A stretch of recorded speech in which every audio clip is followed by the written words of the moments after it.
কালিয়াকৈর ইব্রাহিমিয়া দারুল উলুম হাফিজিয়া মাদ্রাসা ও এতিমখানার 2 দিনব্যাপী 26তম বার্ষিক আজিম উশান ওয়াজ দোয়ার মাহফিলের প্রথম দিনের প্রধান অতিথি জনাব মোহাম্মদ লিয়াকত আলী, সাধারণ সম্পাদক বলধারা ইউনিয়ন বিএনপি, স্বত্বাধিকারী MRC ব্রিক্স মানিকদহ।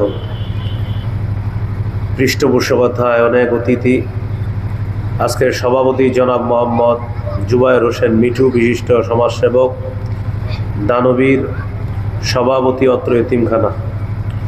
সার্বিক তত্ত্বাবধানে অ্যাডভোকেট মুস্তাফিজুর বিশ্বাস মিলন, পরিচালক আলহাজ MA সাত্তার খান ফাউন্ডেশন। উপস্থিত হজরত উলামায়ে কেরাম, মুসলমান ভাইয়েরা, আল্লাহ তাআলার দরবারে শুকরিয়া আদায় করছি। আল্লাহ আমাদেরকে মাহফিলে উপস্থিত হওয়ার তৌফিক দান করেছেন বলি আলহামদুলিল্লাহ। পবিত্র কোরআনের একটি সূরার আংশিক তেলাওয়াত করেছি। সূরার নাম সূরাতুল ফজর। এই সূরার ব্যাপারে কিছু আলোচনা শুনবো আমরা ইনশাআল্লাহ। তা আল্লাহ তাআলা বলেন, হাবিব, এদের কি আপনি লক্ষ্য করেন না? এইগুলারও আমি ধ্বংস করে দিছি। আদ জাতিকে ধ্বংস করলাম যাদের নবী ছিল হুদ নবী, সামুদ জাতিকে ধ্বংস করলাম যাদের নবী ছিল সালেহ নবী, ওয়া ফিরআউনা যিল আওতাদ আল্লাযীনা তাগাউ ফিল বিলাদ। নবী, আপনি কি ফেরাউনের ব্যাপারে একটু চিন্তা করেন নাই? যে ফেরাউন ছিল পেরেকওয়ালা ফেরাউন। কি ওলা? পেরেক। পেরেক চিনেননি? ওই টিনের চালে পেরেক বসে। তো পেরেকওয়ালা ফেরাউন কেন? এই ফেরাউন মানুষকে যখন শাস্তি দিত এইভাবে শোয়া, 2 হাতে 2টা পেরেক, 2 পায়ে 2টা পেরেক, মোট 4টা পেরেক বসায়া দিয়ে, মাটির সাথে পেরেক দিয়ে তার শরীরটা বসায়া, এরপর তারে শাস্তি দিত। ঠিক আসিয়ার এটা করছে, এই ফেরাউনের স্ত্রী আসিয়া, তারে শোয়া আপনার শরীরে পেরেক বসায়া, এরপরে ফেরাউন শাস্তি দিছে। তা আল্লাহ বলেন, হাবিব, এই ফেরাউনকে আমি শেষ করে দিছি।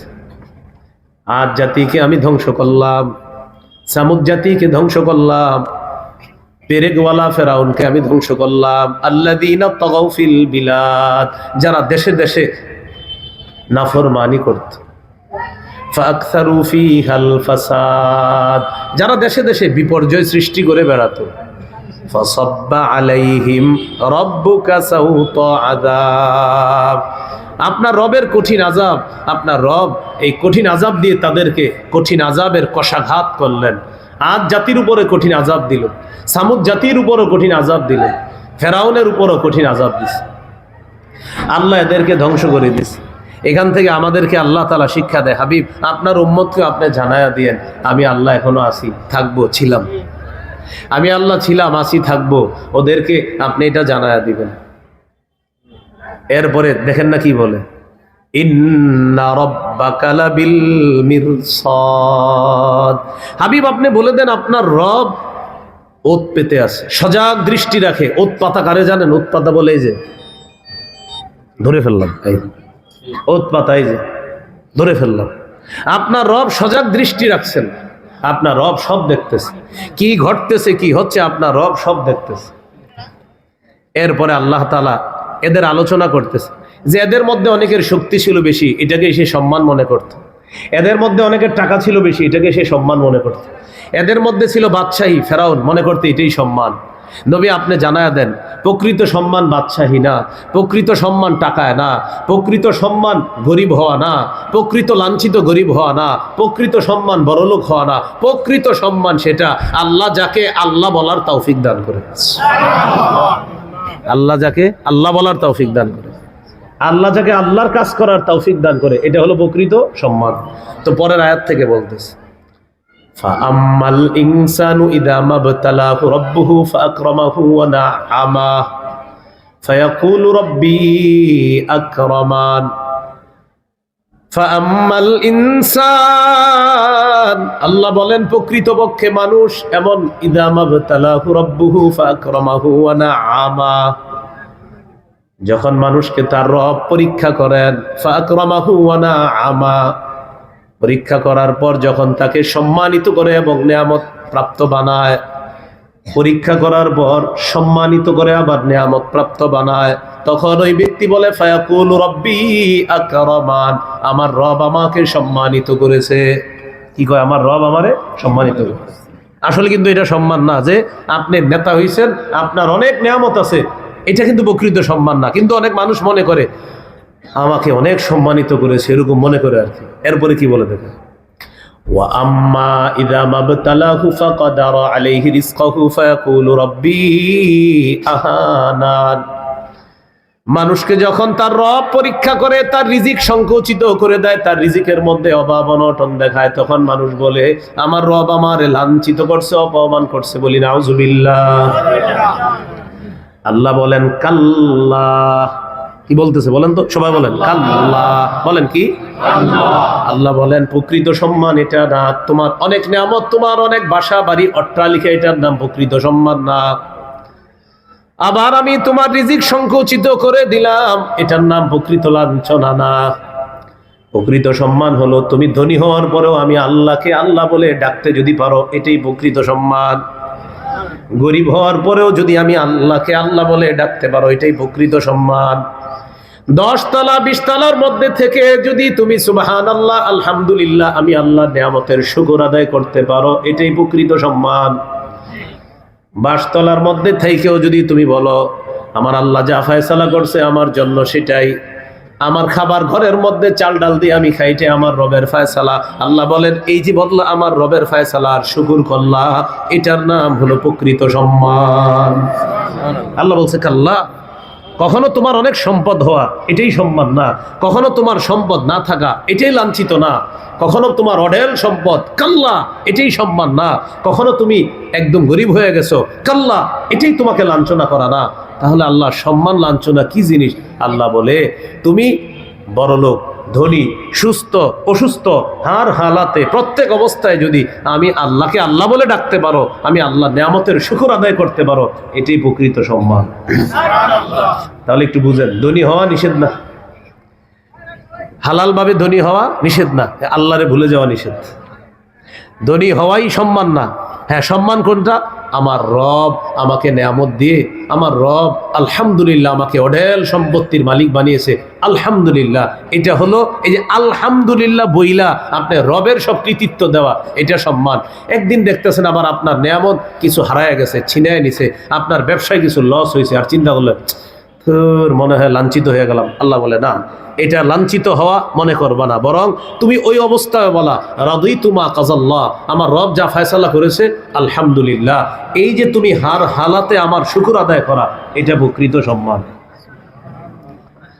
এরপরে আল্লাহ কি বলে দেখেন, বাল্লা তুকরিমুনাল ইয়াতীম, বরং তোমাদের অবস্থা হলো এমন, যখন তোমাদের অনেক নাজ নেয়ামত থাকে, সম্পদ থাকে, তোমরা এতিমকে তখন আর সম্মান করো না। সম্পদ তোমার আছে থাকার পর যদি তুমি এতিমকে সম্মান না করো, এতিমের হক আদায় না করো, তাহলে তোমার প্রকৃত এই সম্পদ দিয়ে তুমি কি করবা? আল্লাহ বলেন বাল্লা তুকরিমুনাল ইয়াতীম, তোমরা এতিমকে সম্মান করো না।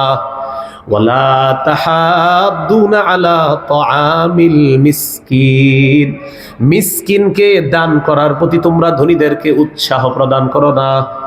কিছু মানুষ আছে নিজেও দান করে না, আবার অন্যরে উৎসাহ দেয় না। তো আল্লাহ বলেন তোমরা নিজেরা এতিমকে সম্মান করো না, আবার অন্যকে সাহায্য করার ব্যাপারেও তোমরা উৎসাহ প্রদান করো না। তো তোমার এত টাকা পয়সা দিয়ে কি হবে বলো?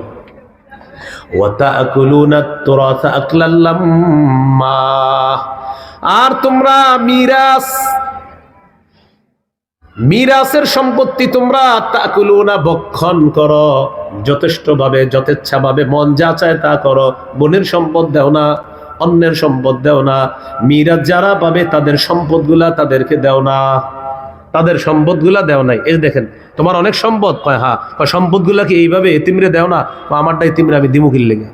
সম্পদগুলা কি এইভাবে অসহায়দেরকে সাহায্য করো না? না আমি সাহায্য করি না, কেন করবো? ও আচ্ছা, তোমার সম্পদকে এইভাবে তুমি মিরাজ দাও না, তোমার উত্তরাধিকার সম্পত্তি সূত্রে বাবার থেকে যা পাইছো বোনদেরকে দিছো? না দেই নাই। আমি বাহুবলে রেখে দিছি। আল্লাহ বলে ছি ছি, এটার নাম সম্মান না। তুমি গরিবের হক আদায় করা, এতিমের হক আদায় করা, মিরাজ যথাযথভাবে দিয়ে দেওয়া, এরপরে তুমি সম্পত্তি পেয়ে বলা আলহামদুলিল্লাহ, আল্লাহ আমার সম্পদ দিছে, আমি সম্পদের হকও আদায় করছি, এটার নাম সম্মান। সম্পদ পাওয়ার পর সম্পদের হক আদায় না করা, এটার নাম সম্মান না।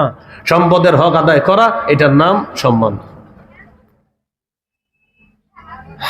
এরপরে আল্লাহ কি বলে দেখেন, কাল্লা ইদা দুক্কাতিল আরদু দাক্কান দাক্কা।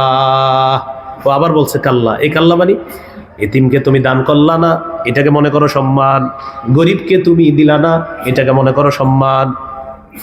উত্তরাধিকারের সম্পদ তুমি দিলা না, সবারটা তুমি একা খাইলা, এটাকে তুমি মনে করো এটা তোমার জন্য ইনসাফ। আল্লাহ বলে কাল্লা, বলেন না কখনো না।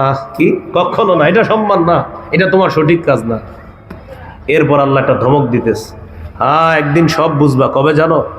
ইদা দুক্কাতিল আরদু দাক্কান দাক্কা, যেদিন জমিনকে চূর্ণ বিচূর্ণ করে একদম পিষে ফেলা হবে, জমিন চূর্ণ বিচূর্ণ করা হবে, রেজা রেজা করা হবে, জমিনকে যেদিন চূর্ণ বিচূর্ণ করা ফেলা হবে, সেদিন বুঝবা, সেদিন তুমি বুঝবা। বলেন দাক্কা, বলেন তো কি দাক্কা বলা হয়? বিকট আওয়াজে, বিকট আওয়াজে কোনো কিছু কাঁপতে থাকা, ইসরাফিলের সিংহার আওয়াজে জমিন চূর্ণ বিচূর্ণ হবে, এই জন্য এটাকে বলছে দাক্কা। বলেন আমার সাথে, জিলজাল। জিলজাল বলা হয় একটা নড়াচড়ায় অন্যরা নড়াচড়া করা। যেমন গত শুক্রবারে যে নড়াচড়াটা হয়েছে, এটাকে বলা হয় জিলজাল প্রাথমিকভাবে, মানে জমিনের নড়াচড়া, পুরা দুনিয়া নড়েচড়ে বরহা। বাংলাদেশে আমাদেরকে একটু নাড়াইছে আল্লাহ। আমরা আল্লাহর কাছে দোয়া করি আমাদের গুনাহের কারণে যেন আল্লাহ আমাদেরকে ধ্বংস না করে দেয়। আল্লাহ যেন উপরের আযাব আর নিচের আযাব থেকে আমাদেরকে হেফাজত করে। তাহলে জমিনকে চূর্ণ করা হবে, বিচূর্ণ করা হবে।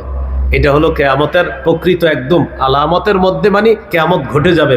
প্রকৃত পক্ষে যে কিয়ামত ঘটবে, এটাকে বলা হয় ইজা দুক্কাতিল আরদু দাক্কান দাক্কা। আর কিয়ামতের আগে জমিনকে নাড়াবে আল্লাহ। নাড়ানোর পরেও কিছু মানুষ হয়তো ক্ষতিগ্রস্ত হবে, 10 জন 20 জন 100 জন মারা যাবে, কিন্তু সবাই মারা যাবে না।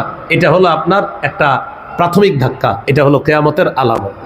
প্রাথমিক ধাক্কার পর মানুষ বেঁচে যাওয়া, মানুষ এখনো আবার পরবর্তীতে কৃষি খামার করা, কাজ করা, এটা হলো প্রাথমিক ধাক্কা। আরেকটা হলো চূড়ান্ত ধাক্কা, যেটা ইসরাফিলের সিংহার আওয়াজে হবে, এটা হলো কিয়ামত। এটা হলো কি কিয়ামত। তাহলে গত শুক্রবারে যেটা হয়েছে, শনিবারে যেগুলো হয়েছে, এটার নাম হলো অন্যের নড়াচড়ায় অন্য নড়াচড়া করা, জমিনের নড়াচড়ায় ভূপৃষ্ঠে আমরা যারা ছিলাম আমরা নড়াচড়া করা। এই ব্যাপারে সূরা আনআমের 65 নম্বর আয়াতে আল্লাহ বলেন, কুল হুয়াল কাদিরু আলা আইয়াবআসা আলাইকুম আযাবাম মিন ফাওকিকুম আও মিন তাহতি আরজুলিকুম। নবী আপনি বলেন, তিনি সক্ষম তোমাদের কাছে আযাব দিতে সক্ষম। নবী আপনি বলেন, আল্লাহ সক্ষম আলা আইয়াবআসা আলাইকুম আযাবা, তোমাদের কাছে আযাব পাঠাইতে সক্ষম আল্লাহ। মিন ফাওকিকুম, তোমাদের উপর থেকে, আও মিন তাহতি আরজুলিকুম, তোমাদের পায়ের নিচ থেকে আল্লাহ আযাব পাঠাইতে সক্ষম।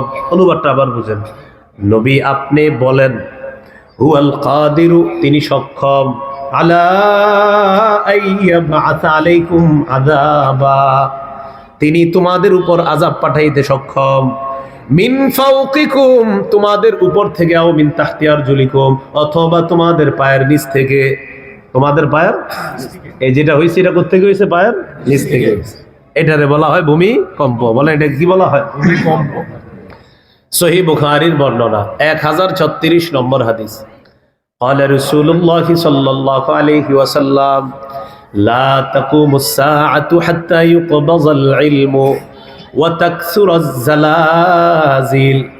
নবীজি বলেন, কিয়ামত ততক্ষণ সংঘটিত হবে না যতক্ষণ এলেম উঠিয়ে নেওয়া না হবে। কিয়ামতের আগে কোরআনের বিদ্যা, হাদিসের বিদ্যা যাদের মধ্যে থাকবে, এই বিদ্যা উঠিয়ে নেওয়া হবে। এখন প্রশ্ন হলো, হুজুর বিদ্যাটা কেমনি উঠাবে? আপনার বুক থেকে ছিনায় নিবে আল্লাহ? এটা আবার নবীজি বলছে, বুখারীর 100 নম্বর হাদিস। قال رسول الله صلى الله عليه وسلم, নবীজি বলেন, ইন্নাল্লাহা লা ইয়ানতাজিউল ইলমা ইনতিজাআ, আল্লাহ তাআলা একবারে ইলম এইভাবে বুক থেকে ছিনায় নিবে এমনটা হবে না। ওয়ালাকিন ইয়াকবিজুল ইলমা বিকবজিল উলামা,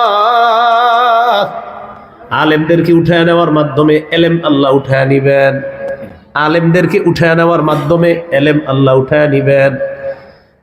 হক্কানি কোন বুজুর্গ আলেম যদি মারা যায়, আমাদের আফসোস করা দরকার, আমাদের নিজেদের উপর আফসোস করা দরকার, আর পেরেশান হওয়া দরকার। আহারে দুনিয়া থেকে এলেম বিদায় নিচ্ছে, কারণ নবী বলছেন আলেমরা চলে যাবে, এলেম বিদায় নিবে।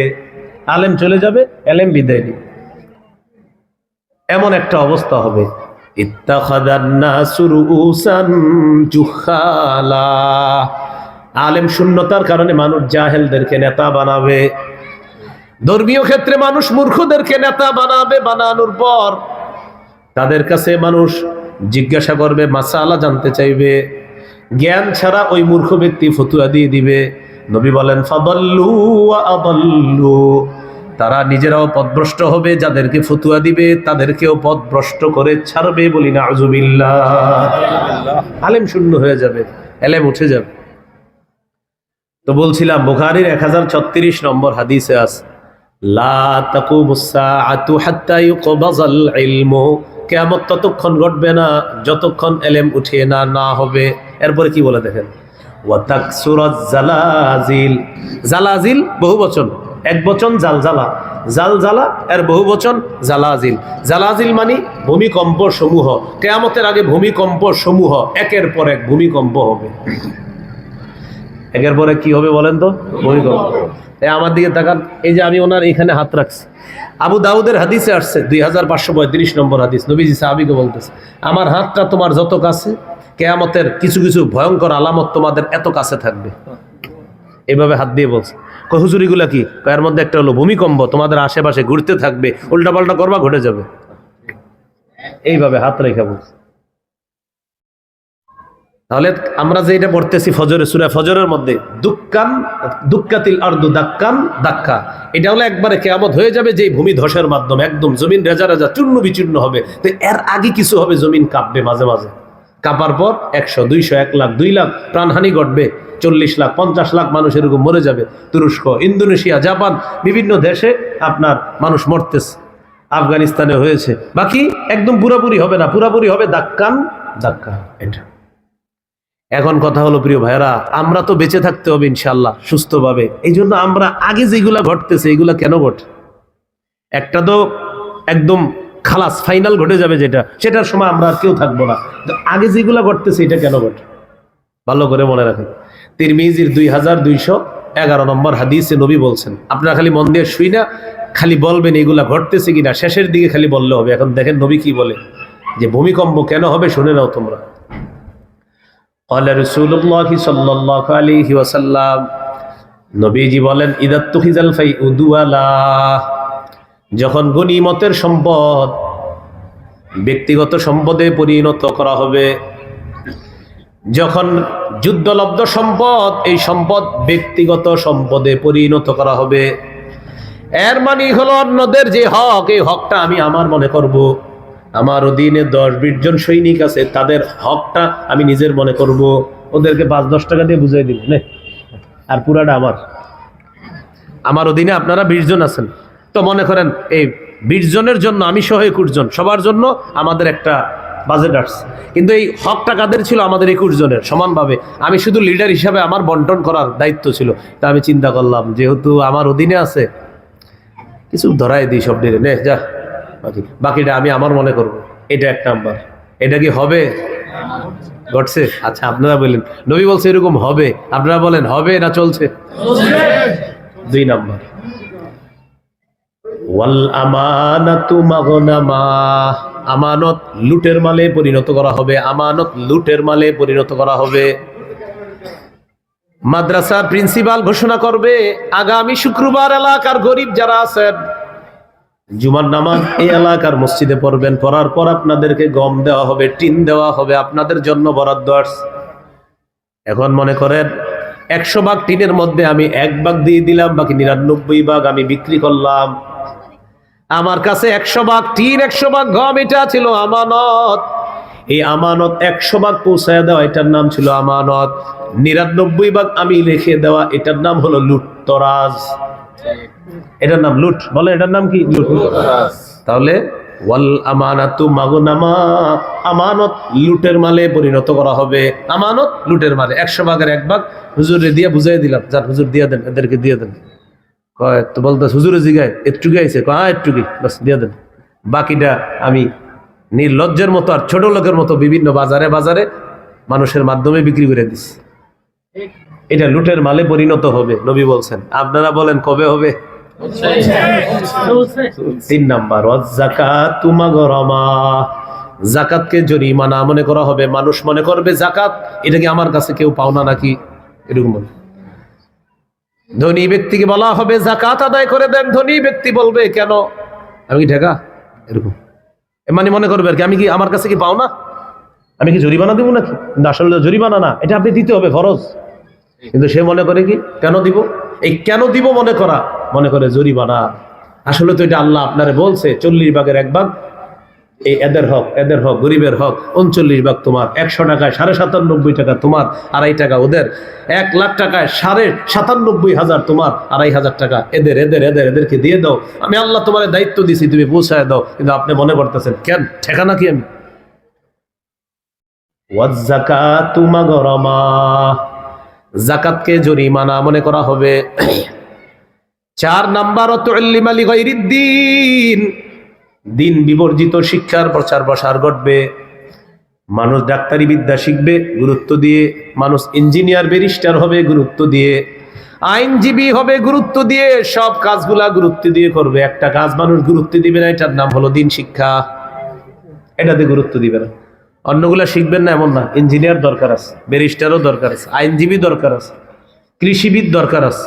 ইমাম গাজালি জাগতিক শিক্ষা 2 ভাগ করছে, এর মধ্যে একটা হলো যেগুলো জরুরি, যেমন অঙ্ক শিখা জরুরি।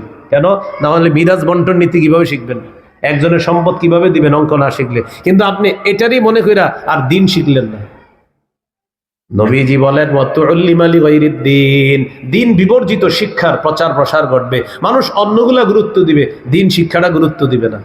মাদ্রাসায় ভর্তি করাইতে আইসা বলবে কত হুজুর ভর্তির ফিস, তো হুজুর বলবে 2000, 3000, 2500, 1500, এত টাকা।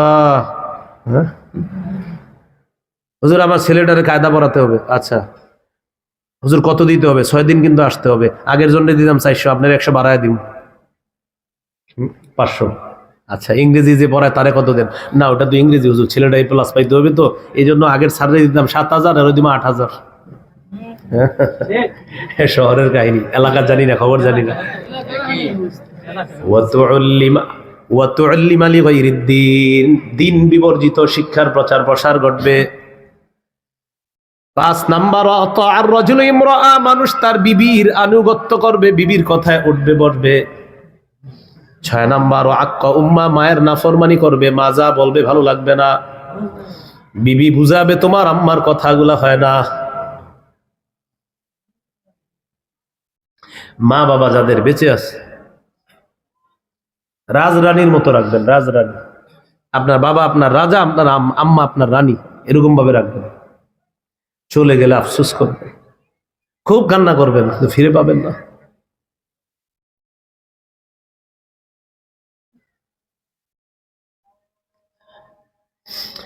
মা বাবা যাদের বেঁচে আছে সর্বোচ্চ সম্মানের সাথে রাখবেন, সর্বোচ্চ সম্মান।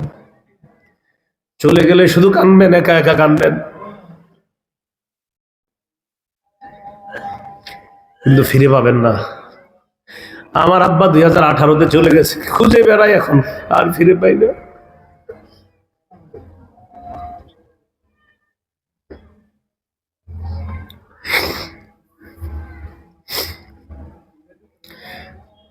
বয়ান করি, মন চায় ওনার জায়গায় যদি আব্বা বসে থাকতো, এইভাবে বসবে না তো।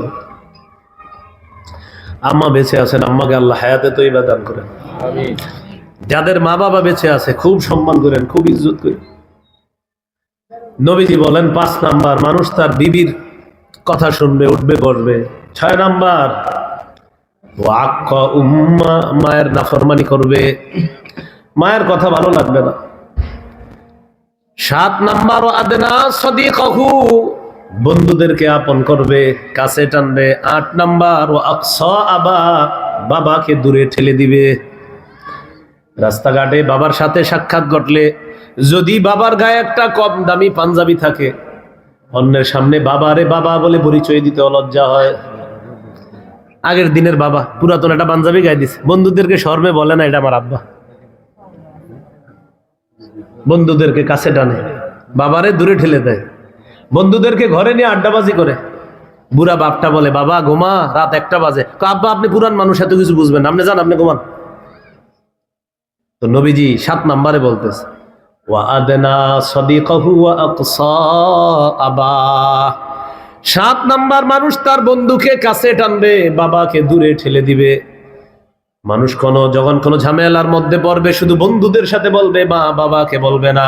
কিন্তু মনে রাখবেন আপনার ঝামেলার কথাগুলা আপনার মা বাবারে বলা দরকার, কারণ তারা আপনারে এমন সুন্দর সমাধান দিবে বন্ধুরা দিতে পারবে না। কেন জানেন? আপনি আপনার মা বাবার সবচেয়ে আপন, সবচেয়ে আপন। আপনারে অন্য পৃথিবীর যে কেউ খুব আপন মনে করে, আপন না, এটা মনে রাখবেন। আপনার মা বাবার চেয়ে এত বেশি আপন আপনার কেউ নাই। এটা আপনি যদি বুঝেন তাহলে আলহামদুলিল্লাহ, যদি বলেন হুজুর না আমার বুঝে আসে না, বুঝে না আসলেও এটা সঠিক কথা। তাহলে 5, 6, 7, 8 নাম্বারটা মনে রাখেন। 5 নাম্বার বিবির কথা, শুধু সব ক্ষেত্রে বিবির কথা শুনবেন না এমন না, কিন্তু যা বলে এটাই শোনে, সেটা খারাপ হোক ভালো হোক বিবিরটাই শোনে। আর 6 নাম্বার মায়ের নাফরমানি করে। মা বাবার যে সব কথা আপনার রাখতে হবে বিষয়টা এমন না। হ্যাঁ, মা বাবা কখনো অন্যায় কথা বললেও কথাটা রাখেন না, কিন্তু বেয়াদবি করেন না। মা বাবা কখনো অন্যায় কথা বলতে পারে, কোরআনে আছে। তোমার মা বাবা যদি তোমার শিরিক করতে বলে, কথাটা শুইনো না, কিন্তু বেয়াদবি করো না, এটা সাথে সাথে বইলা দিছে। সাহিবহুমা, তাদের সাথে কিন্তু ভালো আচরণ করবা। ফিদ দুনিয়া মারুফা, দুনিয়াতে তোমার মা বাবা অমুসলিম, তোমারে বলছে শিরিক করতে, ফালা তুতিউহুমা, আল্লাহ বলেন তোমার মা বাবার এই কথাটা তুমি রাখো না। না রাখলে বলবে তুই ঘর থেকে বের হ, তুমি বের হয়ে যাও। মা বাবার সাথে এরপরও বেয়াদবি করবা না। আপনার মা বাবা অমুসলিম, আপনি দূরে চাকরি করতেছেন, ওই মা বাবার জন্য দূর থেকে টাকা পয়সা পাঠাতে হবে, অসুস্থ হলে হসপিটালে নিতে হবে, যদিও তারা আপনারে দেখতে পারে না, কেন শিরিক করেন না বলে। তাদের সাথে সন্তান হিসাবে আপনার আচরণ যথেষ্ট সুন্দর থাকতে হবে সারা জীবন। তো 5 নাম্বার বিবির কথা শোনা, 6 নাম্বার মায়ের নাফরমানি করা, 7 নাম্বার বন্ধুকে দূরে ঠেলে দেওয়া, 8 নাম্বার বাবাকে, বন্ধুকে কাছে টানা, 8 নাম্বার বাবাকে দূরে ঠেলে দেওয়া। 9 নাম্বার ওয়াজাহারাতিল আসওয়াতু ফিল মাসাজিদ, মসজিদের মধ্যে হট্টগোল হওয়া, আওয়াজ বেড়ে যাওয়া। সাধারণ বিষয়ে মসজিদের মধ্যে অনেক আওয়াজ হবে, সাধারণ বিষয়ে মসজিদের মধ্যে হট্টগোল লেগে যাবে, সামান্য একটা জিলাপি কম বেশি নিয়ে হট্টগোল লেগে যাবে, বিরিয়ানির প্যাকেট নিয়ে মসজিদে হট্টগোল। নবীজি বলছে যে এটা যদি হয় ভূমিকম্পের অপেক্ষা করবা। আপনারা বলেন এই স্বাভাবিক বিষয় নিয়ে মসজিদে হট্টগোল হয়নি? 10 নাম্বার ওয়াসাদাল কাবিলাতা ফাসিকুহুম, সমাজের নেতা হবে সবচাইতে পাপাচার ব্যক্তি, পাপিষ্ঠ ব্যক্তি। 11 নাম্বার ওয়াকানা জাইমাল কওমি আরজালুহুম, অথবা ওয়াকানা জাইমুল কওমি আরজালাহুম, গোত্রের মধ্যে যারা প্রধান হবে তারা হবে সবচাইতে অপদস্থ আর খারাপ মানুষটা। দেন দরবার করবে যারা, তারা হবে সবচাইতে নিকৃষ্ট। কিভাবে? যখন নাকি ফয়সালা করবে, টাকা পয়সা ইত্যাদির মাধ্যমে ফয়সালা অন্যদিকে চলে যাবে। গ্রাম্য সালিশ বসবে, সালিশ বসার আগে সবাই জানে রায় যাবে তার পক্ষে, কিন্তু সালিশের দিন রায় আইসা পড়ছে আমার পক্ষে। ঘটনা কি? গত রাতে একটা অন্য ঘটনা ঘটে গেছে, তো এই জন্য সালিশটা আমার পক্ষে এসে গেছে। এগুলো 11 নাম্বার। 12 নাম্বার ওয়া উকরিমার রাজুলু মাখাফাতা শাররিহি, নবী বলেন নেতাকে সম্মান করা হবে তার অনিষ্টতা থেকে বাঁচার জন্য, শ্রদ্ধা থেকে, ভিতর থেকে কেউ সম্মান করবে না। সম্মান করবে কেন? অনিষ্টতা থেকে বাঁচার জন্য, যে আমার উপরে জুলুম করতে পারে, জুলুম থেকে বাঁচার জন্য সম্মান করবে, কিন্তু শ্রদ্ধা থেকে সম্মান করবে না, যে আমার ভিতরে আপনার প্রতি মায়া আছে এরকম না। অনিষ্টতা, যে আপনার আমি ভয় পাই এই জন্য শ্রদ্ধা করি। এ হলো 12 নাম্বার। 13 নাম্বার ওয়াজাহারাতিল কাইনাতু ওয়াল মাআজিফ, নবীজি বলেন 13 নাম্বার গায়িকা নায়িকা বাড়বে, গায়িকা বাড়বে, নায়িকা বাড়বে, গায়িকা বাড়বে, নায়িকা বাড়বে। কি বাড়বে বলেন? নায়িকা বাড়বে, নর্তকী বাড়বে, নাচানাচি বাড়বে। কবে বাড়বে? 14 নাম্বার আল মাআজিফ, বাদ্যযন্ত্র বাড়বে, বাদ্যযন্ত্র।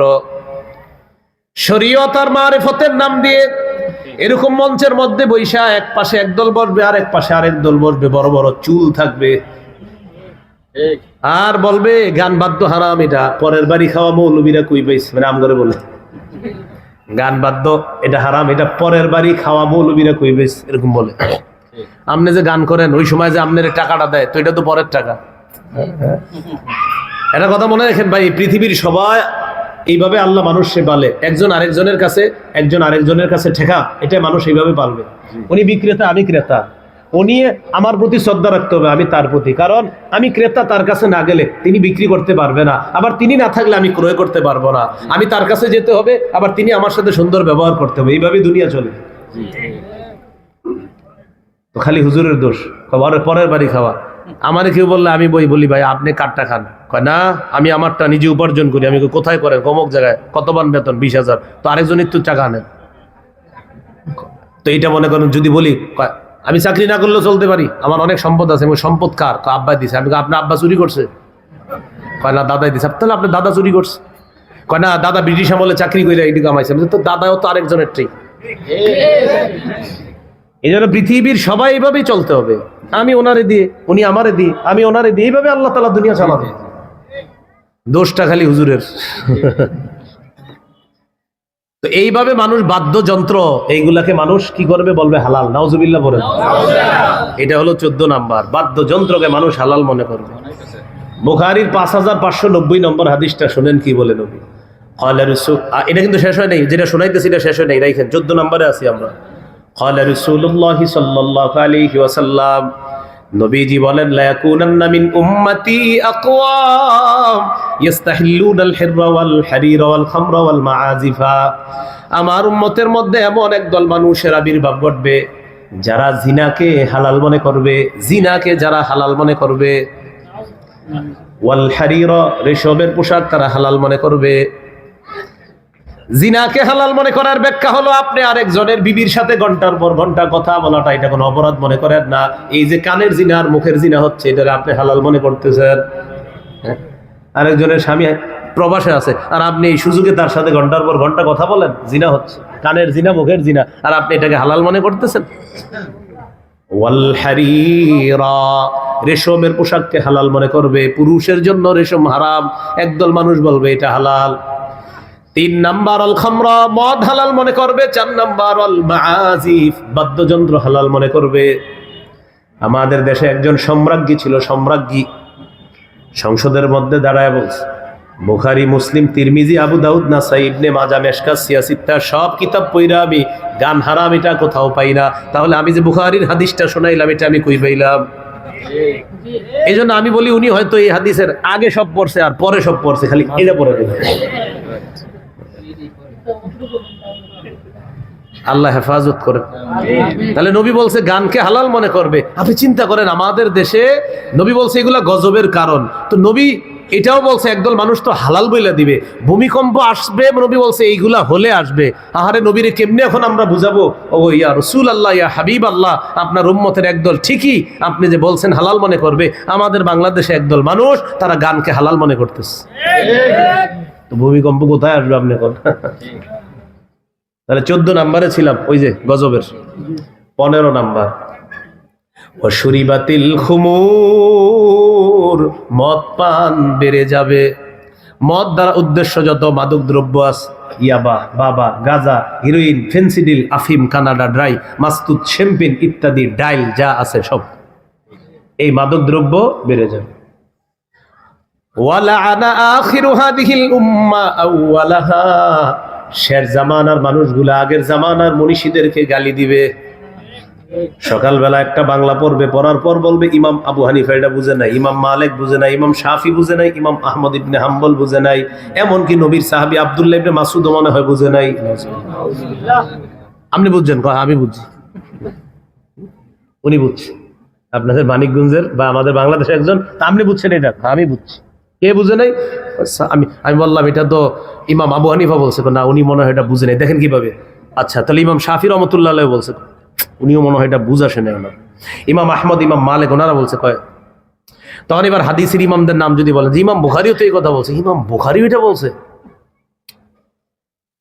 ভাই নবীর সাহাবী আব্দুল্লাহ ইবনে মাসউদ এটা বলছে, সাহাবী বলছে, ওনার ওই জায়গায় বুঝে একটু সমস্যা আছে মনে হয়।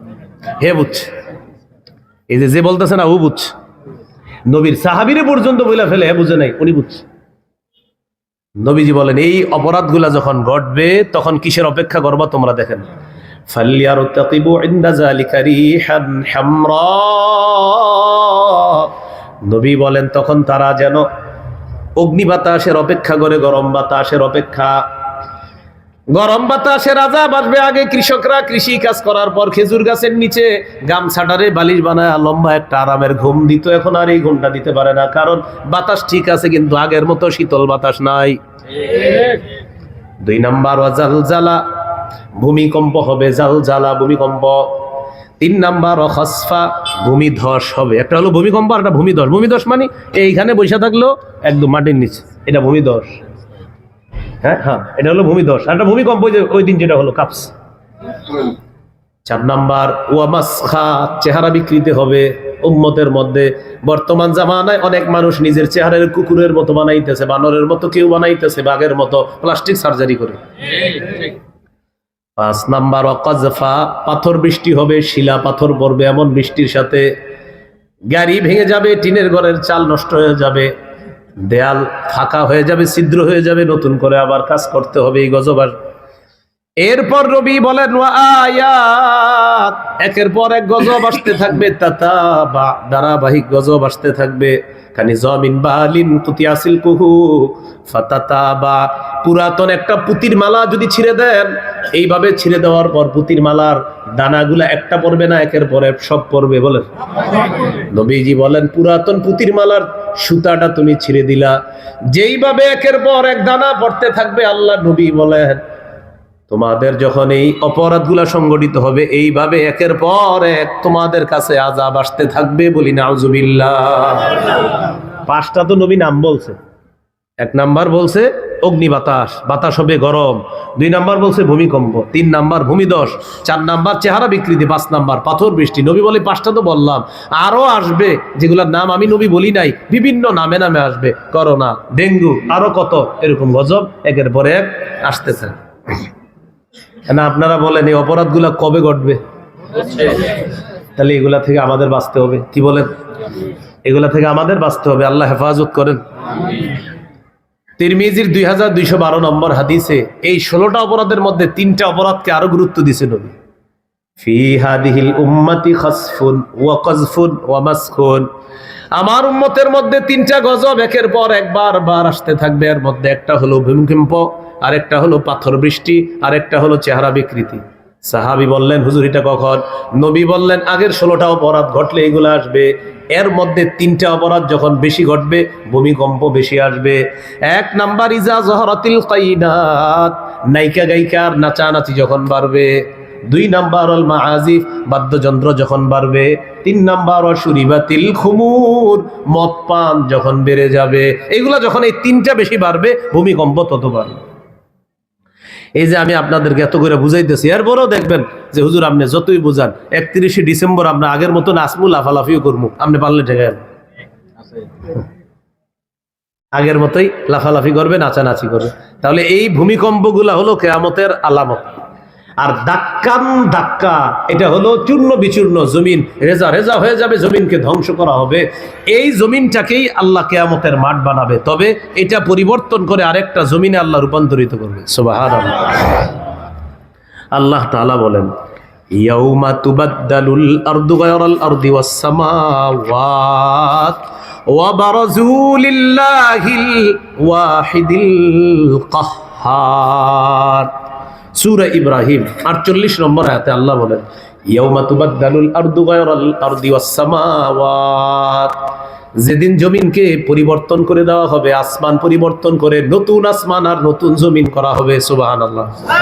এই জমিনটা এটা চূর্ণ বিচূর্ণ হবে। এরপরে আল্লাহ তাআলা রাবারের মতো লম্বা বিশাল বড় কিয়ামতের মাঠ এটাকে বানাবে। এই আসমান এটাও ধ্বংস হবে, বাকি পরিবর্তিত নতুন আসমান আল্লাহ আবার সৃষ্টি করে ওই আসমানের নিচে দাঁড় করাবে। সেই আসমানের সূর্য থাকবে 1.5 হাত পরিমাণ উপরে। কোন বর্ণনায় আরো কম, একদম কাছাকাছি থাকবে সূর্য। কারো গুনাহের ঘাম পরিমাণ এই পর্যন্ত কান বরাবর হবে, কারো গুনাহের ঘাম হবে হাঁটু বরাবর, কারো বুক বরাবর, কারো পায়ের তালু বরাবর, এরকম হবে। সেটা হবে দাক্কান দাক্কা, চূর্ণ বিচূর্ণ হয়ে কিয়ামত কায়েম হয়ে যাবে। এটা আল্লাহ সূরা ফাজারে বলছে, কাল্লা ইদা দুক্কাতিল আরদু দাক্কান দাক্কা, যখন জমিনকে চূর্ণ বিচূর্ণ করে একদম পিষে ফেলা হবে। ওয়াজা রাব্বুকা, কিয়ামতের মাঠ কায়েম হয়ে যাবে, তোমাদের রব আসবে। ওয়াল মালাকু সফফান সফফা, ফেরেশতারা সারিবদ্ধভাবে দাঁড়ায় থাকবে। ভাই একটু কল্পনা আনেন, সবাই দাঁড়ায় থাকবে কিয়ামতের ময়দানে, নবীরা ওলিরা সবাই, ফেরেশতারা পর্যন্ত সারিবদ্ধভাবে দাঁড়ায় থাকবে। আল্লাহ তাআলা বলেন, ইয়াউমা ইয়াকুমুর রূহু ওয়াল মালাইকাতু সফফা, যেদিন জিবরিল আমিন দাঁড়ায় থাকবে, ফেরেশতারাও সারিবদ্ধভাবে দাঁড়ায় থাকবে।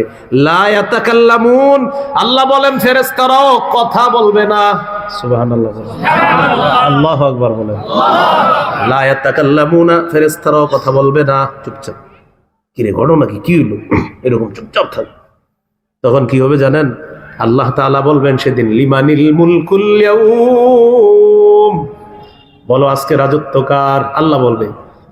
বলার পর নবী ওলি রাজা বাদশা সবার সামনে দিয়ে আওয়াজটা যাবে, এই আওয়াজটা ঘুরতে থাকবে, বলো আজকে রাজত্ব কার?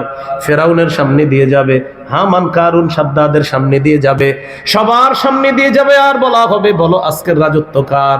কেউ জবাব দিবে না, আল্লাহ জবাব দিবেন, লিল্লাহিল ওয়াহিদিল কাহ্হার, মহা ক্ষমতাধর প্রতাপশালী আল্লাহর রাজত্ব। সব চুপচাপ থাকবে, সব চুপচাপ। তো ফেরেশতারাও চুপ। আল্লাহ বলেন, ইল্লা মান আদিনা লাহুর রহমান, তবে আল্লাহ যাকে অনুমতি দিবে সে কথা বলবে। ওয়াকালা সাওয়াবা, আর সে সঠিক কথা বলবে। আজাইরা উল্টাপাল্টা কথা বলতে পারবে না। যারে আল্লাহ অনুমতি দিবে সেদিন আমার নবীরে আল্লাহ সুপারিশের অনুমতি দিবে। তো যাই হোক, কিয়ামতের মাঠ কায়েম হয়ে যাবে। এরপরে আল্লাহ বলেন, ওয়াজিআ ইয়াউমাইযিম বিজাহান্নাম, সেদিন জাহান্নামটাকে আনা হবে। জাহান্নামটাকে আনা হবে, ফেরেশতারা শিকল বাইদা এটাকে আনা হবে। আনার পর অপরাধীদেরকে দেখানো হবে, এই যে এই যে জাহান্নাম দেখানো হবে, এই যে জাহান্নাম। কেন দেখাবে জানেন? ইয়াউমাইযি ইয়াতাযাক্কারুল ইনসান, সেদিন মানুষ দুনিয়ার বিষয়গুলোকে স্মরণ করবে। দুনিয়াতে যদি ভালো কাজ করতাম, নবীদের কথা যদি শুনতাম। ইয়াউমাইযি ইয়াতাযাক্কারুল ইনসান, সেদিন মানুষ উপদেশ গ্রহণ করবে। আল্লাহ ভালো হয়ে গেছে, দিয়েন না এখানে। আল্লাহ বলবেন, ওয়া আন্না লাহুজ যিকরা, উপদেশ তখন কোনো কাজে আসবে না। ওয়া আন্না লাহুজ যিকরা, উপদেশ কি হবে বলো? তখন উপদেশটা তখন কি হবে? তোমার কোনো কাজে আসবে না। ওয়া আন্না লাহুজ যিকরা ইয়াকুলু ইয়া লাইতানি কদ্দামতু লিহায়াতি, ওই ব্যক্তি বলবে, হায় আমি যদি আখিরাতের জন্য আগেই কিছু পাঠাইতাম। ফায়াউমাইযিল লা ইউআযযিবু আযাবাহু আহাদ, আল্লাহ বলেন সেদিন আল্লাহর মতো কেউ শাস্তি দিবে না। সেদিন আল্লাহর শাস্তি দেওয়ার মতো কেউ শাস্তি দিবে না। আয়াতের ব্যাখ্যায় মুফাসসিরিনে কেরাম বলেন, আল্লাহ ছাড়া সেখানে শাস্তি দেওয়ার কেউ নাই। যদি থাকতো, কেউ তো নাই, যদি থাকতো তো আল্লাহ বলে সারা দুনিয়ার সবাই মিলেও যদি শাস্তি দিতা, তো আমার শাস্তির মতো শাস্তি দিতে পারবো না। কথাটা চিন্তা করা যায়। আমি আল্লাহর মতো শাস্তি কেউ দিতে পারবো না। যদি তোমরা তো থাকবা না, যদি থাকতা যে আল্লাহ আমরা দুনিয়ার সবাই মিলে দেখি ভয়ঙ্কর কি কি শাস্তি দিতে পারি, আল্লাহ বলে কতটুকু পারো, যতটুকু পারবা, পারার পরেও আমার মতো পারবা না। কথাটা কিন্তু কল্পনাই নেন যে আল্লাহ বলতেছে আমি আল্লাহর মতো কেউ শাস্তি দিতে পারবে না। ওয়ালা ইউসিকু ওয়াসাকাহু আহাদ, সেদিন আল্লাহর মতো কেউ বাঁধতে পারবে না, আল্লাহর বাঁধনের মতো কেউ বাঁধতে পারবে না। অপরাধীদেরকে বাঁধা হবে, এই বাঁধার মতো কেউ বাঁধতে পারবে না। সূরা মাআরিজের মধ্যে আছে ৭০ গজ শিকল নাকের ভিতর ছিদ্র দিয়ে ঢুকিয়ে পিছনের রাস্তা দিয়ে বের করা হবে। এইভাবে বেঁধে শিকলের মধ্যে তাদেরকে বেঁধে জাহান্নামের পারে নিয়ে বলবে সল্লু, আল্লাহ বলবে ফেরেশতারা ধাক্কা মাইরে এটারে ফালায়া দে। ওয়ালা ইউসিকু ওয়াসাকাহু আহাদ, আল্লাহর বাঁধার মতো কেউ বাঁধতে পারবে না, আল্লাহর শাস্তি দেওয়ার মতো কেউ শাস্তি দিতে পারবে না। এটা হলো বেঈমান, ভয়ঙ্কর তাদের অবস্থা। এবার আল্লাহ ইমানদারদেরকে বলে, ইমানদার তোমরা টেনশন করো না, এতক্ষণ আমি আল্লাহ অনেক আলোচনা করছি, আল্লাহ বলতেছে তোমরা টেনশন করো না, কিন্তু ভয় পেয়ে গেছো, হ্যাঁ ভয় পাওয়াটা উচিত। সুবহানাল্লাহ বলেন। এই যে তোমরা ভয় পাইছো, জি আল্লাহ ভয় তো পাইছি এতক্ষণ, হ্যাঁ ভয় পাওয়া দরকার, আমারে ভয় পাইবা, আমার কাছে আশাও রাখবা, এটার নাম ঈমান। সুবহানাল্লাহ।